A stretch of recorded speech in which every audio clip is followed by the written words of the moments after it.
Hello everyone, good morning, have a good day.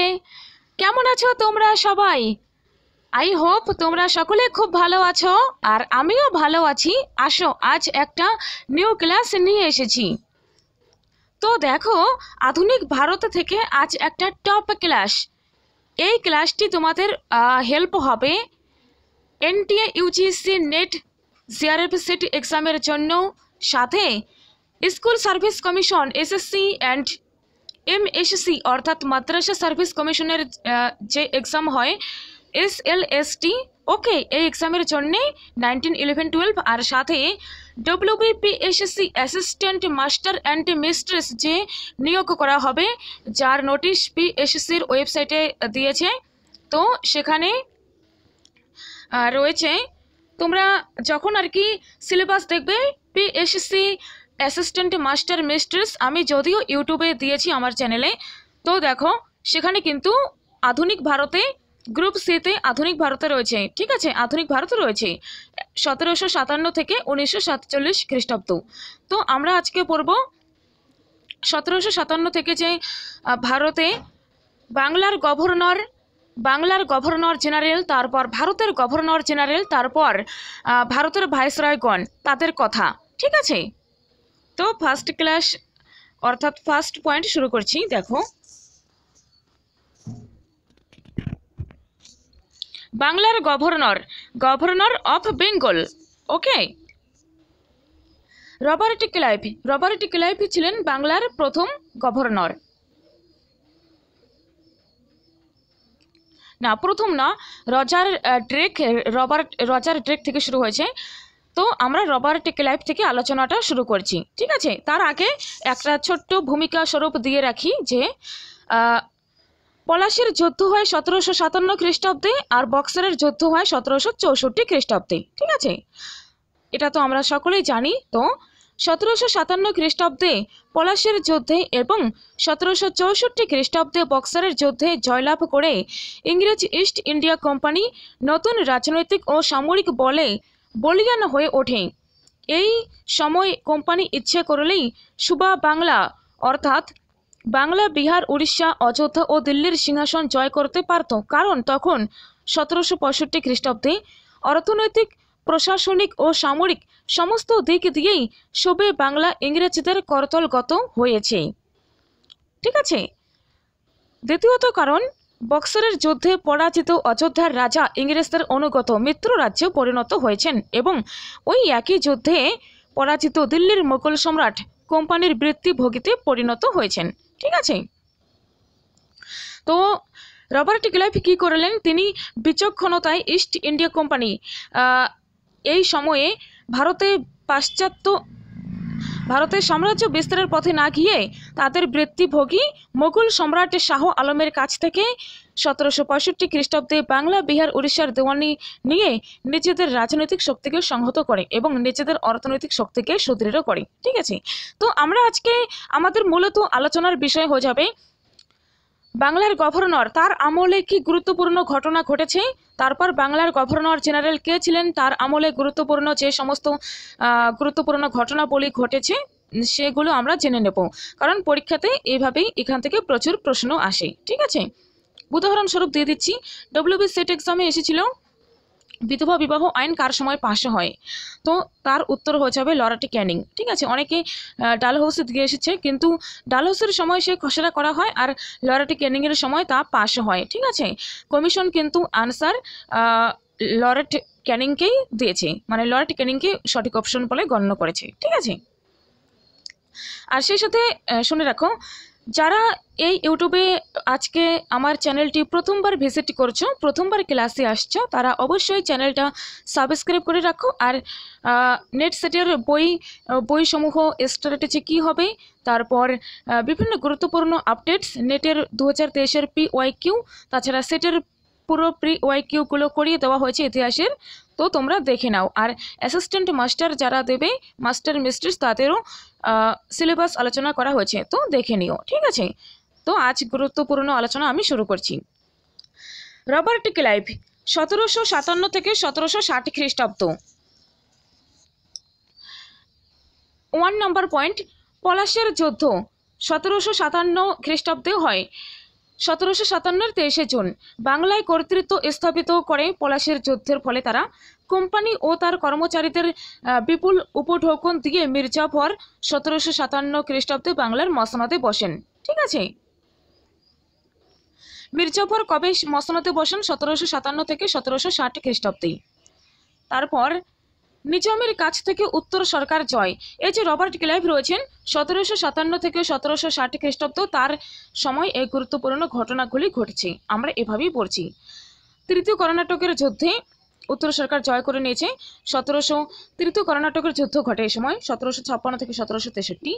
Chuchura বা বেতেরার যুদ্ধে ওলন্দাজ বা ডাচরা পরাজিত হয়। ঠিক আছে, নেক্সট দেখো, নেক্সট ভারতের বাংলার গভর্নর কে? ভ্যানসিটার্ট। 1760 থেকে 1765। মীর কাসিম এই সময় বাংলার নবাব নিযুক্ত হন 1760 থেকে 63 খ্রিস্টাব্দে। বক্সারের যুদ্ধে জয় 1765। অযোধ্যার নবাব 1764-তে বক্সারের যুদ্ধ হয়, তো 65-তে পুরোপুরি তারা জয়লাভ করে।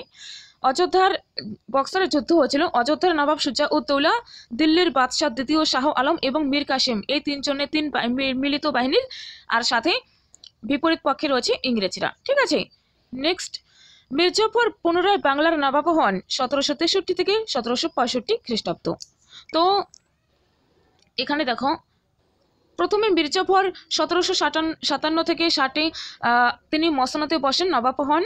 তারপরে তিনি পুনরায় 1763 থেকে 65-তে নবাব হচ্ছেন। আর মাঝে নবাব কে নিযুক্ত হলেন?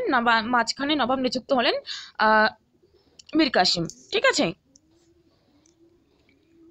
নেক্সট দেখো, 1765 খ্রিস্টাব্দে ইংরেজ কোম্পানি দিল্লির নামে মাত্র বাদশাহ দ্বিতীয় শাহ আলমের কাছে থেকে বাংলা, বিহার ও উড়িষ্যার দেওয়ানি অর্থাৎ রাজস্ব আদায়ের অধিকার লাভ করে। ঠিক আছে, নেক্সট দেখো, রবার্ট ক্লাইভ 1765 থেকে 1767 তিনি দ্বিতীয়বারের জন্য আবার বাংলার গভর্নর হয়ে এলেন। ঠিক আছে, এখানে প্রথমে কি ঘটেছে? এলাহাবাদের প্রথম সন্ধি 1765। এই এলাহাবাদের প্রথম সন্ধি হয় রবার্ট ক্লাইভ ও অযোধ্যার নবাব সুজা-উদ-দৌলার সঙ্গে এই সন্ধি স্বাক্ষরিত হয়। আর এলাহাবাদের দ্বিতীয় সন্ধি হয় 12 আগস্ট 1765 খ্রিস্টাব্দে। কার মধ্যে? রবার্ট ক্লাইভ ও দ্বিতীয় শাহ আলম। ঠিক আছে, আর দ্বৈত শাসন ব্যবস্থা, যে বাংলার গভর্নর রবার্ট ক্লাইভ তিনি যখন সেকেন্ডবার গভর্নর হয়ে এলেন, তো ক্লাইভের আমলে 1765 খ্রিস্টাব্দে কোম্পানি দেওয়ানি বা রাজস্ব আদায়ের অধিকার লাভ করার পর বাংলার শাসন ব্যবস্থায় দুটি ধারার সৃষ্টি হয়। একদিকে কাগজে কলমে বাংলার নিজামত বা সাধারণ প্রশাসন পরিচালনার দায়িত্ব থাকে বাংলার নবাবের হাতে, সাথে অন্যদিকে বাংলার দেওয়ানি বা রাজস্ব আদায়ের অধিকার থাকে বাংলার ইংরেজ কোম্পানির হাতে। আর এই ব্যবস্থা দ্বৈত শাসন বা ডায়ার্কি নামে পরিচিত। নায়েব দেওয়ান নিয়োগ করা হয় রবার্ট ক্লাইভের আমলেই। রবার্ট ক্লাইভ দেওয়ানি লাভের পরও বাংলায় পূর্ববর্তী মোগল শাসনের ভূমি রাজস্ব ব্যবস্থায় বহাল রাখেন। তিনি মোহাম্মদ রেজা খানকে বাংলার এবং সীতাব রায়কে বিহার ও উড়িষ্যার নায়েব নাজিম বা নায়েব দেওয়ান পদে নিযুক্ত করে তাদের হাতে সেখানকার রাজস্ব আদায়ের দায়িত্ব দেন। আর তিনি নায়েব দেওয়ানরা রাজস্ব আদায়ের উদ্দেশ্যে আমিলদার নামে এক শ্রেণীর কর্মচারী নিযুক্ত করেন। ঠিক আছে, নেক্সট দেখো, ভিরেলেস্ট। এনটিএ নেট এক্সামে খুব সম্ভবত 2022-এ, ঠিক আছে, যখন পরীক্ষা হচ্ছে আর কি, তো সেকেন্ড শিফটে 2022-এর 10 অক্টোবর আই থিঙ্ক পরীক্ষা হয়েছে। তো সেকেন্ড শিফটে পরীক্ষা এসেছিল, যে কোনো 22 বা 23-এর সেকেন্ড শিফটে এসেছে। ঠিক আছে, যে ভিরেলেস্ট এর পরে কে বাংলার গভর্নর হন, তো এটা এনটিএ নেট এক্সামে এসেছে। ভিরেলেস্টের পরে কিন্তু গভর্নর হন কার্টিয়ার। ভিরেলেস্টের টাইম পিরিয়ড 1767 থেকে 69 খ্রিস্টাব্দ, আর কার্টিয়ারের টাইম পিরিয়ড হয়ে যাবে 1769 থেকে 72 খ্রিস্টাব্দ। ভিডিওটি বারবার দেখো আর এগুলো খাতায় নোট করে মুখস্থ করে নাও। পরীক্ষাতে এখান থেকে যে কোনো কোশ্চেন্স আসুক তুমি অবশ্যই করে আসতে পারবে। ঠিক আছে, ভেরি লিস্টের আমলে কি ঘটে? ভেরি লিস্টের আমলে প্রথম ইঙ্গো মহীশূর যুদ্ধ ঘটে 1767 থেকে 69 খ্রিস্টাব্দে। আর এই প্রথম ইঙ্গো মহীশূর যুদ্ধ ঘটে হায়দার আলী ও ইংরেজদের মধ্যে।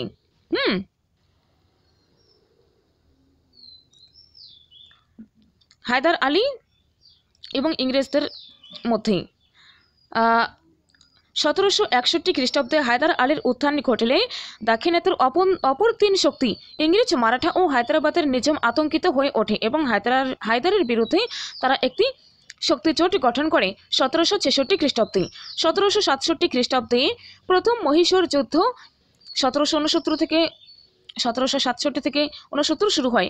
শেষ পর্যন্ত 1769 খ্রিস্টাব্দে ইংরেজরা হায়দার আলীর সঙ্গে সন্ধি স্বাক্ষরে বাধ্য হয়। মাদ্রাজের সন্ধি হয়, যা মাদ্রাজের সন্ধি নামে পরিচিত, 1769 সালে হয়। আর কার্টিয়ারের সময় কি হয়? বাংলায় ভয়াবহ দুর্ভিক্ষ হয় 1770 খ্রিস্টাব্দে। কার্টিয়ারের টাইম পিরিয়ড তোমরা মনে রাখবে 1769 থেকে 72 খ্রিস্টাব্দ। ঠিক আছে, নেক্সট আমি একদম ক্রোনোলজি দিচ্ছি। রবার্ট ক্লাইভ থেকে শুরু করে আজকে ওয়েলেসলি পর্যন্ত আলোচনা করা হবে, আর নেক্সট ভিডিও আলোচনা হবে। তো এখান থেকে ক্রোনোলজি আসুক বা যে কোনো গুরুত্বপূর্ণ তথ্য আসুক, তোমরা অবশ্যই সঠিক উত্তর দিয়ে আসতে পারবে। ওয়ারেন হেস্টিংস, তার টাইম পিরিয়ড 1772 থেকে 74 খ্রিস্টাব্দ। দ্বৈত শাসন ব্যবস্থার বিলোপ করেন তিনি। দ্বৈত শাসন ব্যবস্থার প্রবর্তন করেন রবার্ট ক্লাইভ, আর বাতিল করেন ওয়ারেন হেস্টিংস।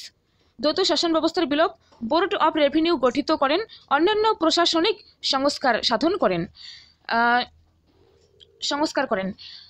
সরকারি কোষাগার মুর্শিদাবাদ থেকে কলকাতায় স্থানান্তরিত করা হয়। আর 1773 সালে রেগুলেটিং অ্যাক্ট হয়। 1773 সালে রেগুলেটিং অ্যাক্ট অনুযায়ী গভর্নর অফ বেঙ্গল পদের নাম পরিবর্তন করে করা হলো governor general fort William in Bengal. বাংলার গভর্নর জেনারেল,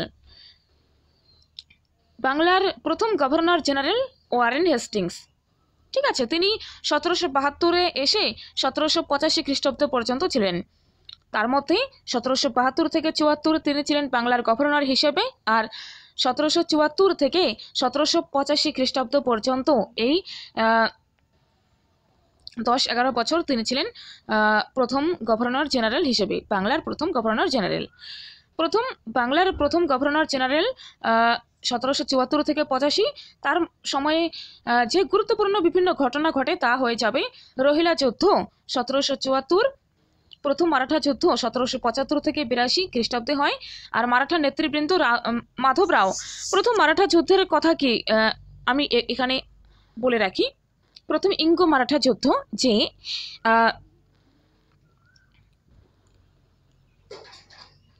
মাধব রাওয়ের মৃত্যুর পর তার ভ্রাতা নারায়ণ রাও সিংহাসনে বসলে তার পিতৃব্য অর্থাৎ নারায়ণ রাও এর পিতৃব্য রঘুনাথ রাও নারায়ণ রাওকে হত্যা করে সিংহাসনে বসেন।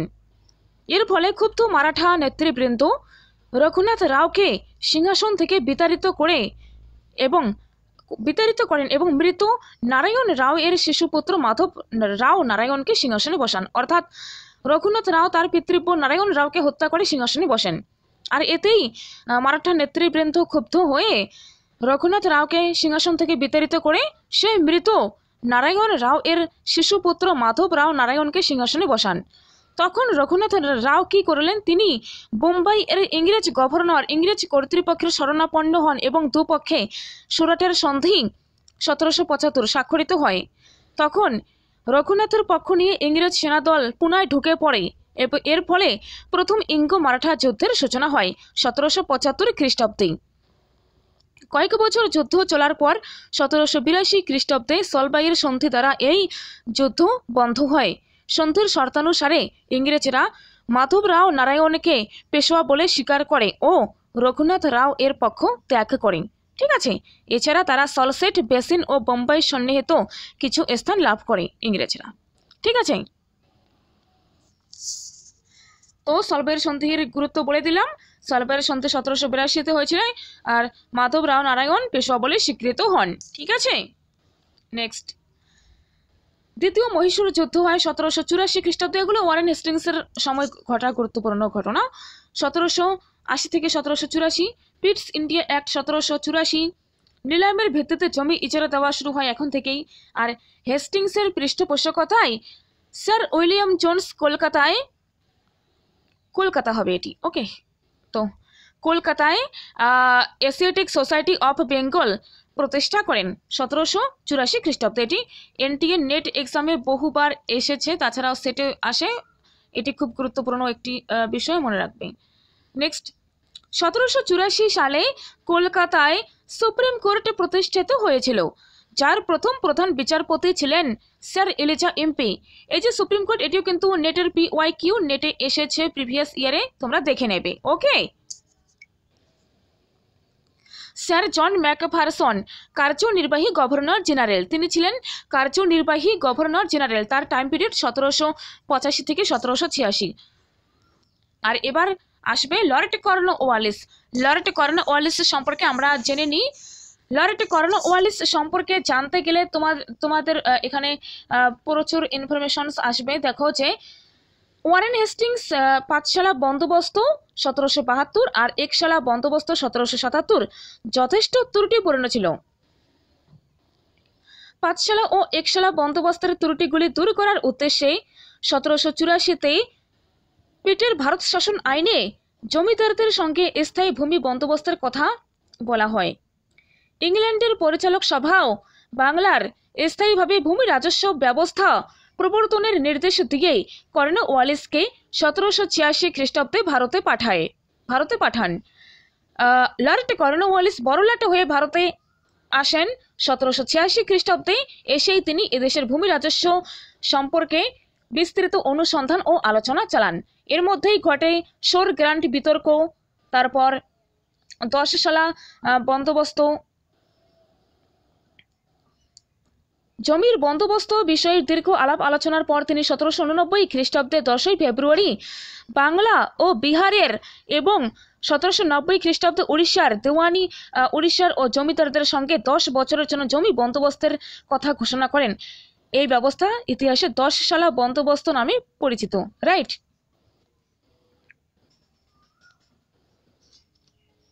তো এটি মনে রাখতে হবে।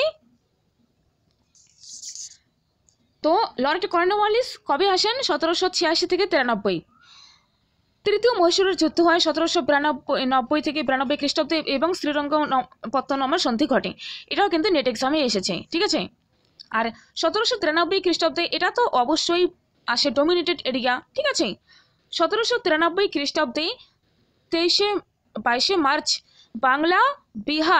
বাংলা, বিহার ও উড়িষ্যাতে চিরস্থায়ী বন্দোবস্ত প্রবর্তিত হয়। সূর্যাস্ত আইন চিরস্থায়ী বন্দোবস্ত ব্যবস্থার সঙ্গে যুক্ত। তো জমিদার তালুকদাররা বংশানুক্রমিকভাবে জমি ভোগ দখল করতে পারবেন।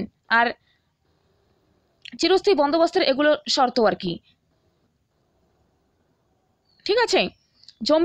জমিদার ইচ্ছা মতো জমি দান বা বিক্রি বা বন্ধক রাখতে পারবেন। নির্ধারিত ভূমি রাজস্বের 90% সরকার ও 10% জমিদার পাবেন। আর সূর্যাস্ত আইন অনুসারে জমিদাররা বছরের নির্দিষ্ট দিনে সূর্যাস্তের মধ্যে সরকারের প্রাপ্য রাজস্ব পরিশোধ করবে এবং তাতে ব্যর্থ হলে জমিদারকে সমগ্র জমিদারি বা তার অংশ বিক্রি করে রাজস্ব মেটাতে হবে, অন্যথায় জমিদারি বাজেয়াপ্ত হবে। বন্যা,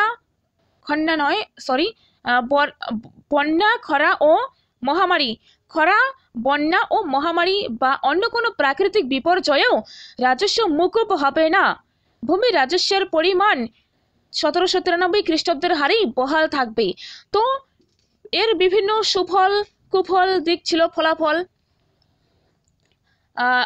ঐতিহাসিক হোমস এই ব্যবস্থাকে একটি দুঃখজনক ভুল বলে অভিহিত করেন। তাছাড়াও এই যে চিরস্থায়ী বন্দোবস্ত, এর ফলে কৃষকদের উচ্ছেদ ঘটে, জমির উন্নতি ব্যাহত হয়, সরকারের লোকসান হয়, কৃষকের দুরবস্থা হয়, ঠিক আছে। তাছাড়াও 19 শতকের প্রথম থেকেই রামমোহন রয়, লাল বিহারী দে, হরিশচন্দ্র মুখোপাধ্যায়, বঙ্কিমচন্দ্র চট্টোপাধ্যায়, রমেশচন্দ্র দত্ত প্রমুখ চিরস্থায়ী বন্দোবস্তের ফলে রায়তের দুর্দশার কথা সবার সামনে তুলে ধরেন। পুরনো জমিদারদের উচ্ছেদ, নতুন জমিদার উত্থান, কৃষি শিল্প বাণিজ্যের ক্ষতি প্রভৃতি ঘটে। তোমরা বইতে পড়বে, পেয়ে যাবে, ঠিক আছে। আর প্রশাসনের সম্পর্কে বলতে গেলে যে লর্ড কর্নওয়ালিস এমন একজন ব্যক্তি যিনি রাজস্ব বিভাগ থেকে প্রশাসনিক বিভাগকে পৃথক করার জন্য বিশেষ আইন বিধিবদ্ধ করেন। আর এটিও নেট এক্সামে এসেছে বারবার। ভারতীয় সিভিল সার্ভিসের জনক হয়ে যাবেন কে? লর্ড কর্নওয়ালিস, ঠিক আছে। আর প্রথম চার্টার আইন, তার সময়ই প্রথম চার্টার আইন শুরু হয়। 1793 খ্রিস্টাব্দে প্রথম চার্টার আইন প্রবর্তন করা হয়। আর চার্টার আইন ছিল 4টি। তো এবার এনটিএ ইউজিসি নেট এক্সামে এসেছে, তোমরা জানো, ঠিক আছে। তো এনটি নেট এক্সামে এসেছে যে চার্টার আইন কয়টি? 4টি। এটি একটা সিম্পল বেসিক কোশ্চেন জিজ্ঞাসা করেছিল। এবার দেখো চার্টার আইন আরও জিজ্ঞাসা করতে পারে ডিপলি, গভীরভাবে, ঠিক আছে, পড়তে হবে, ডিপলি পড়তে হবে। তো প্রথম চার্টার আইন হয় 1793 খ্রিস্টাব্দে, দ্বিতীয় 1813, তৃতীয় 1833 আর চতুর্থ 1853, ঠিক আছে। তো নেক্সট ডেতে যখন ভিডিও আসবে নেক্সট গভর্নর জেনারেল, তখন আমি গুরুত্বপূর্ণ যে তথ্য সেগুলো আমি দেওয়ার চেষ্টা করব, তোমরা সাথে থেকো, ঠিক আছে। ইউটিউবের চ্যানেলটা দেখে রাখো। আর স্যার জন শোরের টাইম পিরিয়ড 1793 থেকে 98। ভারতীয় শাসকদের কার্যকলাপের বিষয়ে হস্তক্ষেপ না করার নীতির জন্য তিনি বিখ্যাত। ভারতীয় শাসকদের কার্যকলাপের বিষয়ে হস্তক্ষেপ না করার নীতির জন্য তিনি বিখ্যাত। ওকে,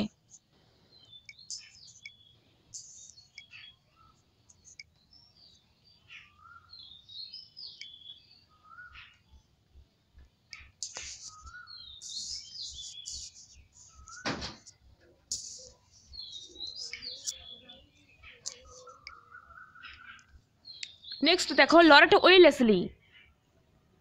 ফ্রেন্ডস, তোমরা এগুলো যে পড়ছো খাতায় লিখে নাও, এগুলো মুখস্থ করো। এখান থেকে যে কোনো এক্সামে যে কোনোভাবেই প্রশ্ন আসে কিন্তু, ঠিক আছে। তো দেখো আমি কতগুলো দিয়ে দিলাম, নেটের প্রিভিয়াস ইয়ারে এসেছে। তো এই ডোমিনেটেড এরিয়া, এগুলো তোমরা কোনো মতেই ভুল করবে না। দেখো যে 8-10টা কোশ্চেন্স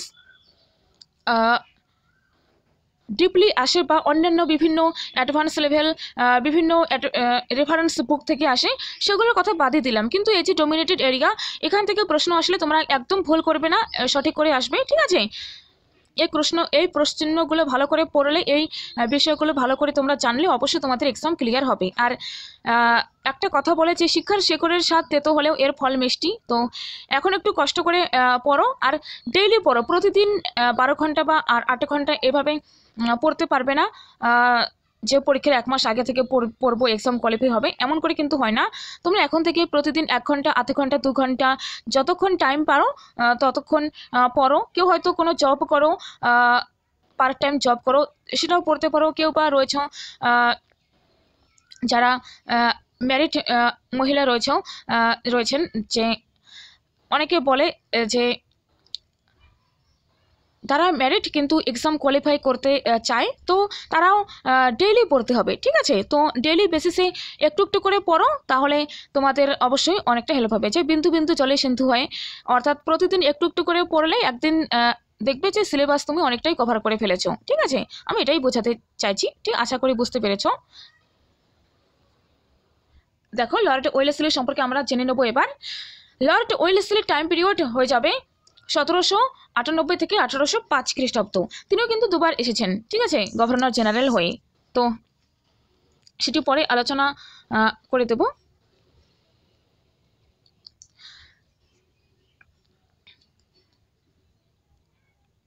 না, লর্ড কর্নওয়ালিস 2বার গভর্নর জেনারেল হয়ে এসেছেন, ঠিক আছে। লর্ড ওয়েলেসলি পড়ছি আমরা। নিচুকে বেঙ্গল টাইগার বলে বর্ণনা করতেন। 1798 খ্রিস্টাব্দে অধীনতামূলক মিত্রতা নীতি প্রবর্তন করেন কে? Lord Wellesley. আর এই অধীনতামূলক মিত্রতা নীতি কিন্তু খুবই গুরুত্বপূর্ণ এক্সামে কিন্তু আসে, নেট এক্সামেও কিন্তু এসেছে। ওকে,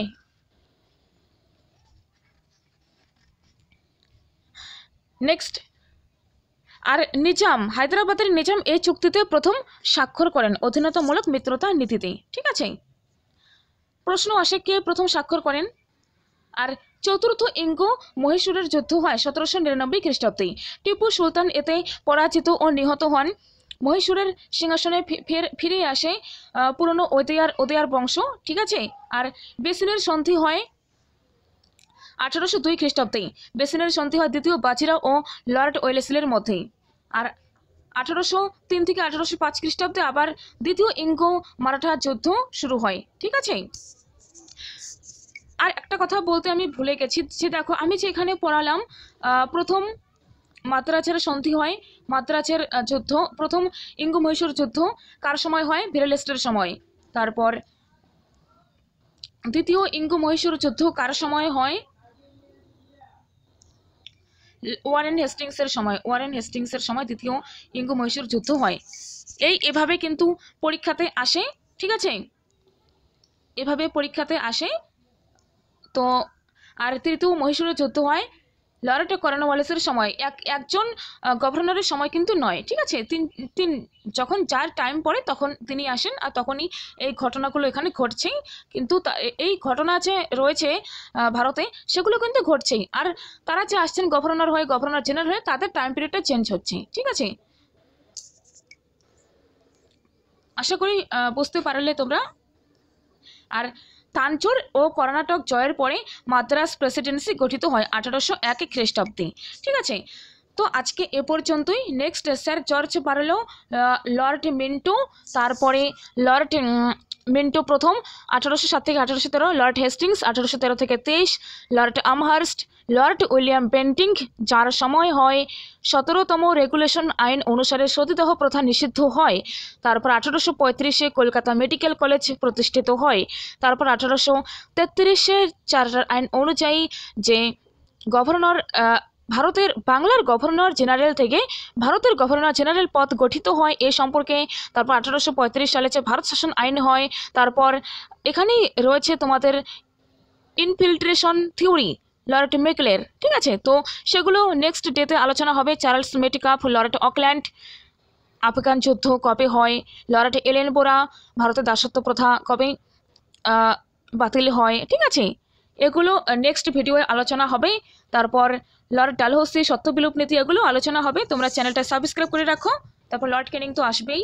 হ্যাঁ, আমি এখানে একদম বিভিন্ন বই থেকে খুঁজে খুঁজে বানিয়েছি, দিয়ে দেবো। তোমরা শুধু এই ভিডিওটি দেখবে, খাতায় নোট করে নেবে, মুখস্থ করবে একটু কষ্ট করে, আর পরীক্ষায় গিয়ে এখান থেকে যেমন করে কোশ্চেন আসুক না কেন, তুমি অবশ্যই তুমি ব্যাকগ্রাউন্ড একদম কোশ্চেনের যে ব্যাকগ্রাউন্ড, যে বিষয়বস্তু একদম গভীরভাবে মাথায় একদম সেভ করে রাখো। পরীক্ষায় যেভাবেই কোশ্চেন আসুক না কেন, তোমার কোনো টেনশন নেই, কোনো ভয় নেই, তুমি অবশ্যই সঠিক উত্তর করে আসতে পারবে। ঠিক আছে, তো থ্যাংক ইউ সো মাচ।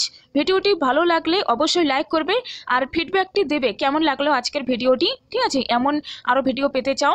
তারপর আর তোমরা যদি লাইক দাও, কমেন্ট করো যে ভিডিও পেতে চাও, তাহলে আমি আরও উৎসাহিত হয়ে আরও ভিডিও বানাবো, যে হ্যাঁ আমার ভিডিওটি কাজে লাগছে, এক্সামে কাজে লাগবে, এক্সাম ওরিয়েন্টেড লাগছে, তোমাদের ভালো লাগছে। ঠিক আছে, ফিডব্যাকটা দেবে।